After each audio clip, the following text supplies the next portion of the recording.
Dulu ketika kecil kita ingin cepet-cepet banget dewasa, tapi pas sudah gede kita malah ketakutan. Karena ternyata menjadi dewasa itu tidak seindah yang dulu pernah kita bayangkan, ya gak sih? Bahkan semakin bertambahnya usia, ketakutan itu malah semakin menjadi-jadi. Apalagi saat kita sadar kalau orang tua kita semakin bertambah tua juga. Tapi kita masih belum bisa membuat mereka bangga. Ya, saingan kita yang sebenarnya itu bukanlah orang lain, tapi diri kita sendiri dan umur orang tua kita. Jadi tetap semangat buat kamu yang lagi berjuang. Selamat nonton dan selamat beristirahat.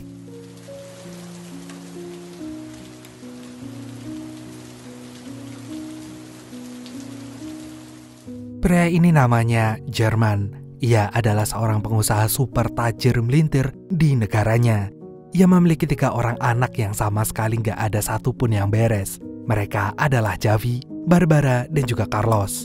Meski sekalinya kumpul mereka ribut terus, tapi mereka sangat kompak untuk urusan menghambur-hamburkan uang ayahnya. Dimana Javi ini hobi banget bikin bisnis yang selalu merugikan perusahaan dan selalu di luar Nurul dan gak habis fikri. Waktu itu Javi pernah berencana akan membuat pom bensin online yang siap mengantarkan kapanpun pembeli berada. Nantinya Javi akan memasang harga tinggi. Awalnya Jerman kapok membiayai bisnis Javi, tapi karena kasihan ia akhirnya memberikan kesempatan yang ke-100 kali. Asalkan Javi bisa memenangkan tender dengan jerih payahnya sendiri. Tapi ternyata Javi malah membayar orang untuk mengurus semuanya, dan ia malah berpesta bersama teman-temannya. Sementara Barbara, ia selalu menghabiskan tiap detiknya hanya untuk belanja dan bucin dengan pacarnya yang bernama Peter. Ia juga sering bersikap seenaknya dan merendahkan orang-orang yang gak selevel dengannya. Sedangkan Carlos sendiri adalah seorang pecinta wanita yang demen banget kepincut sama wanita yang jauh-jauh lebih tua dari dirinya. Bahkan ia sama sekali gak ada malunya saat ngedeketin dosennya sendiri.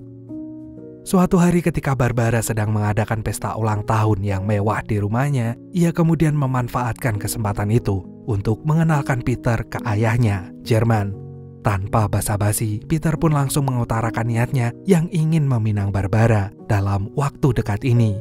Sontak saja Jerman kaget sekaligus takut Peter bukan orang yang tepat untuk Barbara, mengingat usia tuh cowok 20 tahun lebih tua dari Barbara.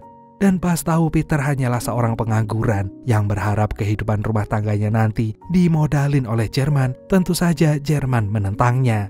Ia seperti mencium bau-bau aroma busuk kalau Peter hanya mau morotin anaknya aja. Gak terima dengan keputusan ayahnya, Barbara pun nekat mengumumkan ke semua tamu undangannya kalau ia dan Peter akan segera menikah. Besoknya ketika Jerman lagi sedih-sedihnya dengan kelakuan Barbara, asisten pribadinya yang bernama Anwar ngasih tahu Jerman kalau Javi nggak pergi menemui klien mereka. Nggak lama kemudian Jerman pun mendapatkan telepon dari kepala jurusan Carlos kalau anak bungsunya itu ketangkep basah oleh dekan sedang memadu kasih dengan salah satu dosennya di kantor. Kali ini si kepala jurusan udah nggak bisa bantu apa-apa lagi karena pihak komite akan langsung turun tangan untuk mendepak Carlos dari kampus. Mendengar kabar itu, Jerman pun merasa sesak napas hingga akhirnya ia pun jatuh pingsan. Di rumah sakit, dokter memberitahu kalau Jerman tadi mengalami serangan jantung ringan dan Jerman pun diminta untuk istirahat yang banyak. Tapi bukannya khawatir dengan kondisi Jerman, ketiga anaknya itu malah berdebat dan membahas film laga hingga akhirnya Anwar pun langsung mengusir mereka dari sana. Hal itu lantas membuat Jerman merasa sedih. Ia seketika sadar gak ada satu anaknya pun yang peduli dengannya. Mungkin karena selama ini Jerman selalu memanjakan mereka dengan semua kekayaannya. Jadi rasa empati mereka pun udah gak ada lagi. Beberapa minggu kemudian ketika Javi lagi asik minum-minum dan Carlos lagi mau modusin ibu-ibu, mendadak mereka berdua mendapat telepon kalau kartu kredit mereka telah diblokir. Dan hal yang sama pun terjadi dengan Barbara saat mau membayar makanannya yang mahal. Dengan panik mereka pun langsung pulang ke rumah. Kali ini gak hanya kartu kredit mereka aja yang diblokir, tapi telepon mereka pun juga diblokir. Dan sewaktu akan mencari Jerman, tiba-tiba terdengar suara sirine mobil polisi.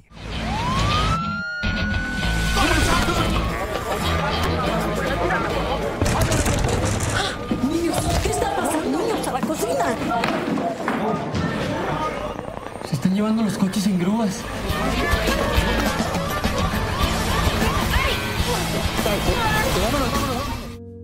Mereka pun akhirnya berhasil melarikan diri. Jerman kemudian menjelaskan kalau saat ini perusahaannya telah jatuh bangkrut akibat Anwar telah membawa kabur uang investor.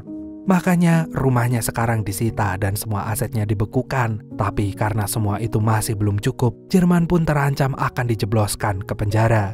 Begitupun dengan ketiga anaknya. Gak ingin hal itu terjadi, Jerman ingin untuk sementara waktu ini mereka semua bersembunyi dan memutuskan kontak dengan semua kerabat dan seluruh sanak saudara mereka. Lalu mereka akan tinggal di rumah peninggalan kakek mereka. Dan mereka pun seketika shock berat saat melihat betapa bobrok dan kumuhnya rumah peninggalan kakeknya itu.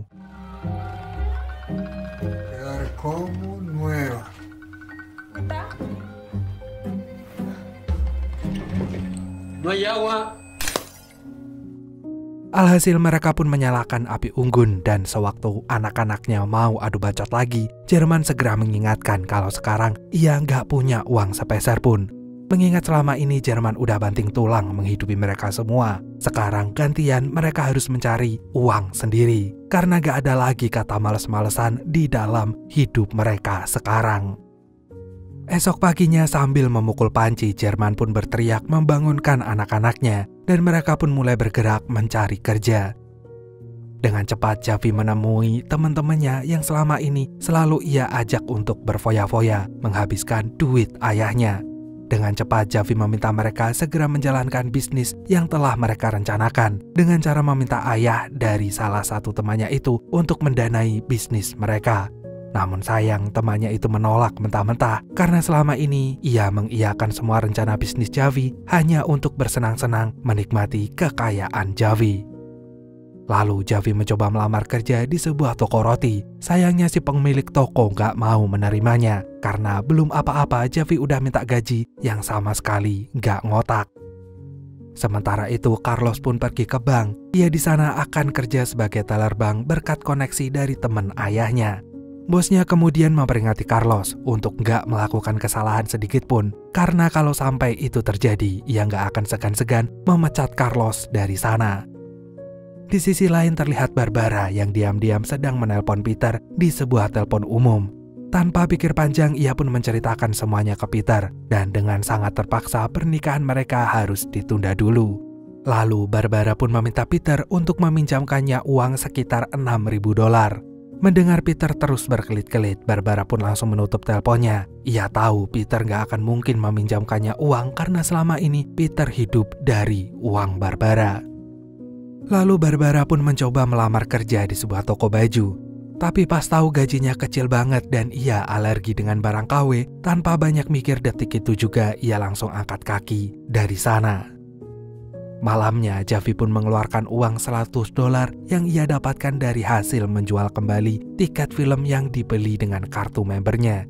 Javi pun seketika sadar betapa susahnya mencari uang demi sesuap nasi. Untungnya Barbara berhasil mendapatkan uang yang banyak karena habis menggadaikan jam mahalnya milik Javi. Tapi bagi Jerman itu belum cukup, mengingat perut mereka pun harus diisi setiap harinya.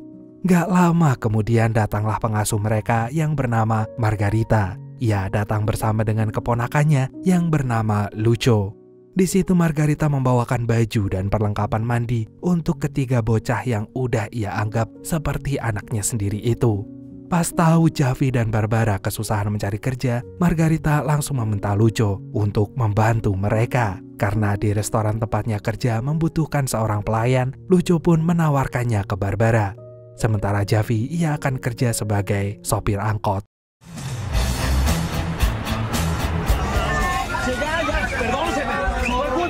Bájate, puto. Te mato, cabrón. Bájate, puto. Escupió en el plato. Lucho kemudian meminta Barbara untuk segera mengganti bajunya. Pas tahu ruang gantinya dicampur, Barbara langsung menolaknya.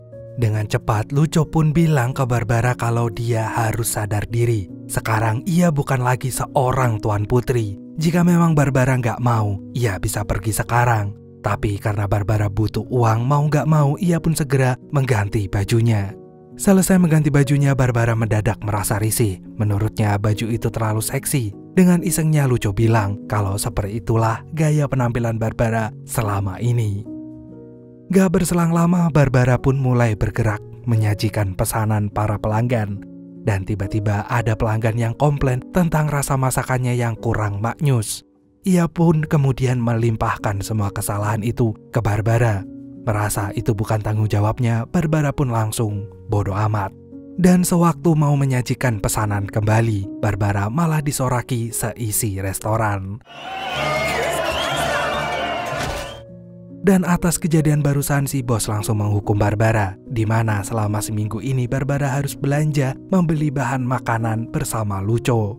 Lalu ketika Barbara hampir selesai ngepel, Lucho tiba-tiba lewat sambil nyeret 2 kantong sampah yang membuat lantai kembali kotor. Detik itu juga Barbara pun ingin berkata kasar. Sementara di tempat lain terlihat angkot Javi kembali disalip dengan angkot yang ada di pom bensin tadi. Tanpa pikir panjang, Javi pun langsung mengejarnya.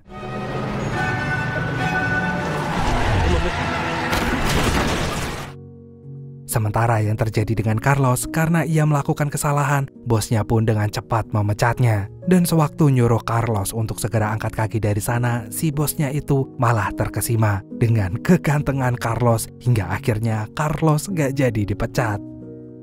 Di sisi lain, Jerman sedang menikmati makanan bintang 5 yang baru aja disiapkan para pelayannya di saat ketiga anaknya sedang struggle dengan kerjaannya masing-masing. Rupanya kemiskinan ini hanyalah sebuah prank yang sudah Jerman rencanakan jauh-jauh hari bersama Anwar saat dirinya waktu itu dirawat di rumah sakit. Jerman sengaja melakukannya agar anak-anaknya bisa hidup mandiri karena Jerman gak selamanya akan ada di sisi mereka. Dan sekarang anak-anaknya itu sudah mulai membiasakan diri hidup serba kekurangan.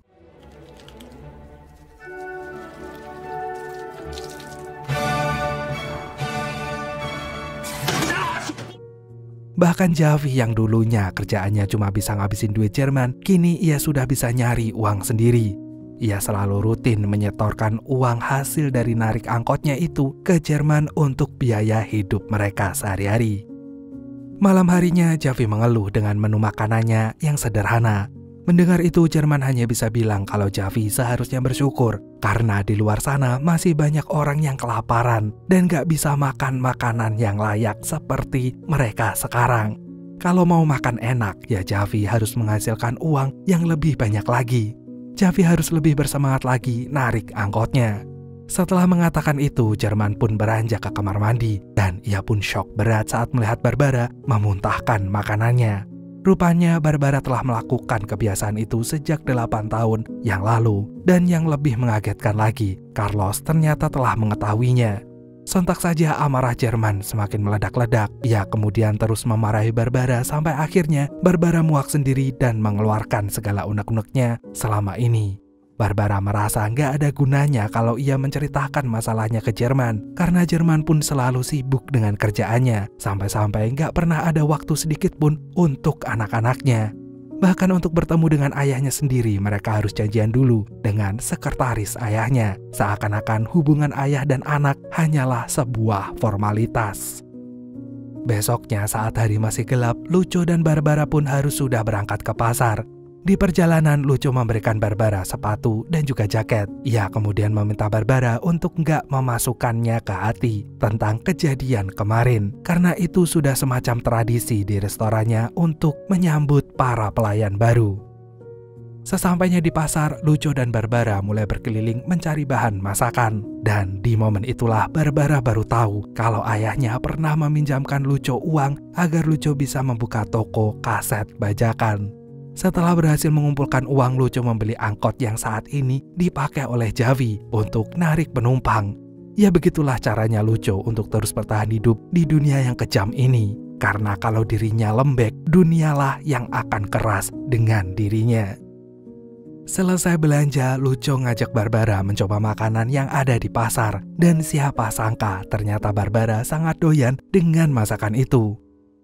Sekembalinya ke restoran, Barbara seketika kesal lantaran ia hanya mendapatkan uang tipnya saja tanpa gaji sepeser pun. Kata bosnya itu sebagai ganti rugi atas kekacauan yang Barbara perbuat selama ini. Dan detik itu juga Barbara pun menangis. Ternyata sesulit ini mencari uang, bahkan di saat ia sudah bekerja sebaik mungkin. Lucho yang melihatnya hanya bisa mengingatkan Barbara kalau beginilah yang namanya hidup, di mana kenyataan seringkali nggak berjalan sesuai dengan harapan. Sementara itu terlihat Javi lagi ngetem di terminal angkot. Ia nggak sengaja melihat angkot yang kemarin-kemarin selalu menyalipnya. Begitu ketemu sama sopir angkot itu tanpa banyak omong, Javi langsung memberinya pelajaran.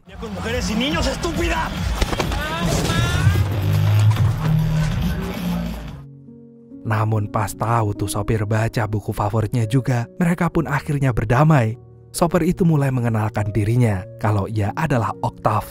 Mereka kemudian saling menceritakan hidup mereka, dan sewaktu Octav tahu kalau Javi ingin membangun pom bensin online agar mendulang keuntungan yang besar, Octav pun langsung marah. Karena harga bensin di SPBU aja udah bikin dompet menjerit, apalagi beli online. Meski nggak perlu ngantri, tapi orang akan mikir 1000 kali. Harusnya Javi ngerti akan hal itu, kalau dunia nggak hanya dihuni oleh orang-orang yang berduit doang. Beberapa hari kemudian, Javi meminta maaf pada Octav. Ia sadar kalau rencana bisnisnya itu akan sangat mengesalkan untuk orang-orang kecil. Pantas saja selama ini bisnisnya selalu gagal, karena ternyata ia nggak tahu caranya berempati, apalagi memanusiakan manusia. Setelah itu, Javi nggak sengaja melihat sebuah lahan luas dan terlintas pikirannya untuk menyulapnya sebagai parkiran. Mengingat tiap angkot susah banget kalau mau parkir, tapi boro-boro punya uang buat bangun parkiran, buat makan sehari-hari aja masih kesusahan. Malamnya seperti biasa, Javi pun menyetorkan uang hasil ngangkotnya ke Jerman. Mendadak Jerman tersadar kalau Javi terlalu sering salah saat mengeja sebuah kata. Dan alangkah kagetnya Jerman saat tahu Javi ternyata mengalami disleksia atau sesuatu kondisi di mana seseorang mengalami kesulitan membaca, menulis, dan juga mengeja. Kayaknya aku disleksia deh. Tapi ora lah. Javi mengetahuinya saat Jerman mengirim dia dan adik-adiknya ke psikiater gak lama setelah ibu mereka meninggal dunia. Mendengar itu, Jerman kembali marah besar. Kali ini Jerman merasa anak-anaknya sudah sangat keterlaluan. Padahal ia selama ini sibuk kerja sampai nggak bisa quality time bersama mereka. Itu semata-mata hanya demi menghidupi mereka, agar mereka bisa hidup layak dan nyaman tanpa perlu khawatir besok masih bisa makan atau enggak. Besoknya sewaktu akan makan malam, suasana di meja makan seketika sangat canggung. Untungnya Carlos datang dan mencairkan suasana dengan bilang kalau sekarang ia udah pacaran sama bosnya. Begitu tahu kabar itu, Javi dan Barbara pun meledeknya. Sementara Jerman meminta mereka berhenti membahas itu. Namun anak-anaknya itu malah meminta Jerman menceritakan cinta pertamanya yang kocak hingga membuat tawa mereka semua pecah. Dan sejak saat itu, hubungan Jerman dan anak-anaknya pun kembali membaik. Mereka juga mulai enjoy dengan pekerjaannya masing-masing.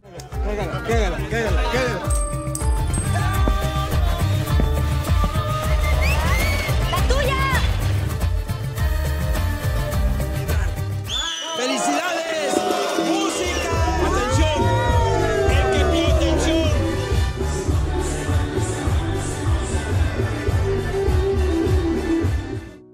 Suatu malam, Jerman spontan kaget bukan main saat melihat Peter tiba-tiba datang ke rumahnya. Rupanya, Peter telah mengetahui rencana Jerman. Waktu itu, Peter nggak sengaja melihat Anwar main golf di tempat yang sama dengannya. Dan setelah datang ke perusahaan Jerman, Anwar benar-benar ada di sana. Peter yakin kalau ketiga anak Jerman sampai tahu ayahnya selama ini bohong, mereka pasti akan sangat kecewa dan marah besar.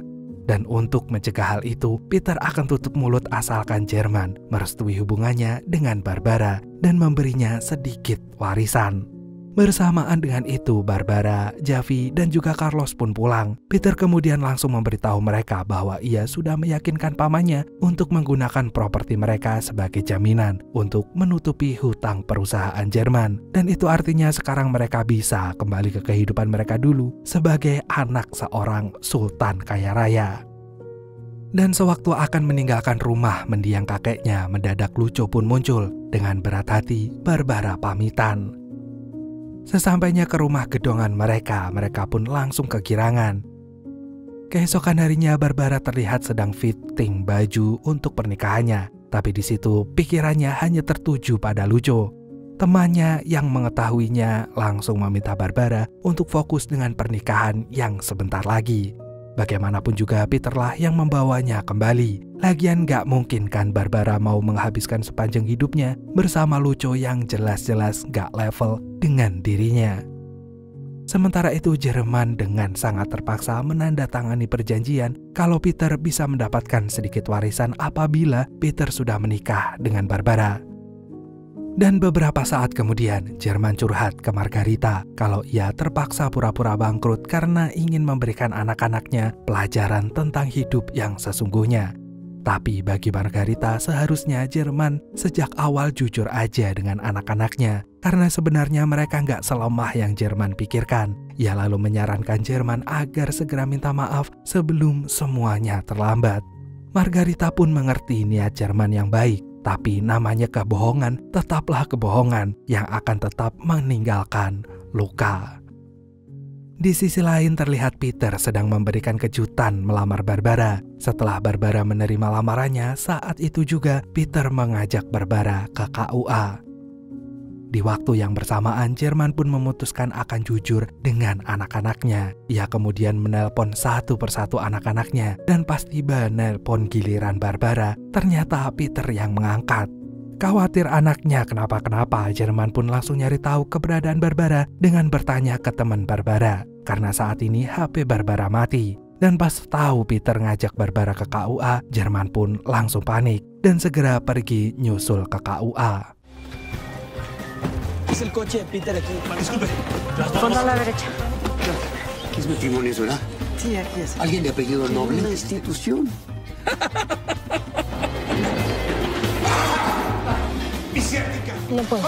No firmes eso! Untungnya Jerman datang di waktu yang tepat dan tanpa banyak basa-basi Jerman pun berterus terang tentang kebohongannya bahwa selama ini nggak ada kasus penggelapan ataupun perusahaannya yang bangkrut. Dan itulah yang menjadi alasan untuk Peter memerasnya. Karena sebenarnya Peter ingin menikahi Barbara hanya karena harta, bukan karena cinta. Dan dengan cepat Anwar pun langsung menampol Peter sampai sempoyongan. Sementara itu Barbara, Javi, dan Carlos terlihat sangat marah. Apalagi pas tahu ayahnya melakukan itu karena kepikiran mereka hanya akan menghabiskan uang ayahnya saja. Padahal Jerman gak perlu repot-repot bersandiwara. Jerman bisa membicarakannya langsung ke mereka atau bahkan blokir aja kartu kredit mereka. Muak dengan apa yang terjadi, mereka detik itu juga langsung pergi meninggalkan Jerman sendirian. De hecho, no me deja de sorprender cuántas cosas no sabía de ella.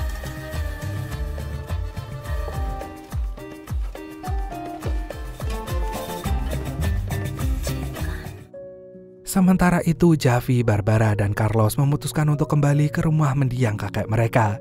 Lalu Javi nggak lagi berteman dengan teman-temannya yang udah meninggalkannya saat dirinya susah. Ia kemudian membangun parkiran bersama teman-temannya sesama sopir angkot dulu. Sementara Barbara kembali kerja di restoran dan cintanya dengan Lucio pun berakhir happy ending.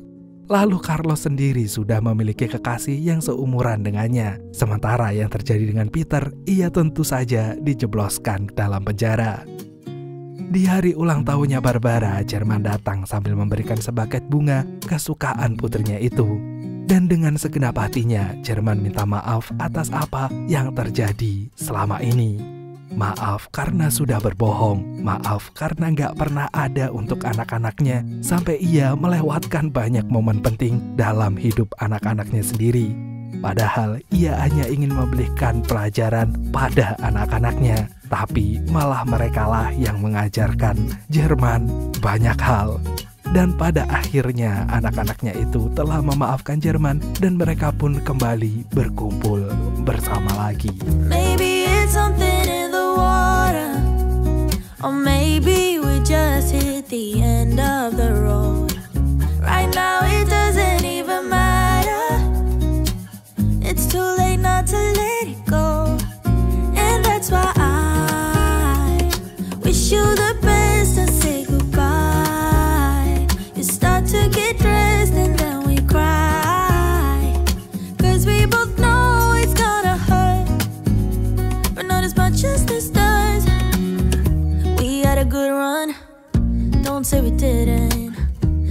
was your first love, and you were my first one.